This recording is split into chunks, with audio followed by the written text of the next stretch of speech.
Pour trouver le point d'intersection de deux droites, je vais prendre les équations des deux droites et je vais résoudre le système associé.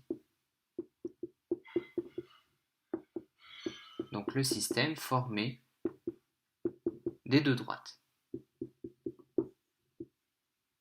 Je le mets sous une forme classique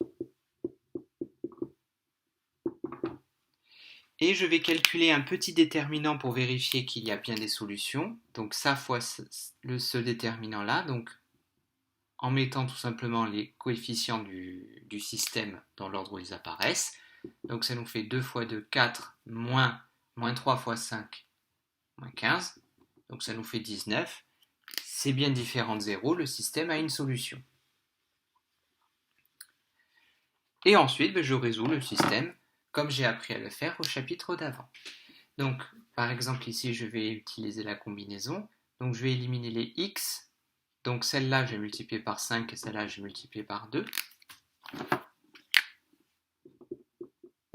qui va me donner donc 10x moins 15y égale moins 20.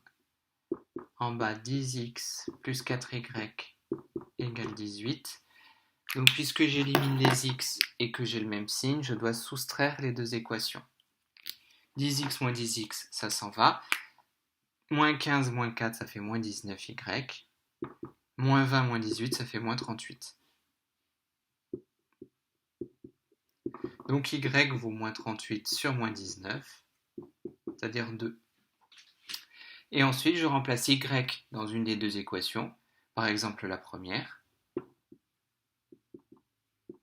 pour trouver x.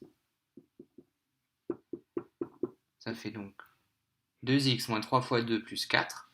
Donc moins 3 fois 2, moins 6 plus 4 moins 2. 2x moins 2 égale 0. Ça nous donne que x égale 1.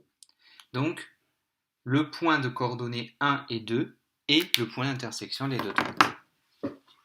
Maintenant, si on vous donne à la place des équations cartésiennes des équations réduites, le système est un peu plus simple à résoudre. Si par exemple on vous donne y égale moins x moins 1 et y égale 2x moins 7,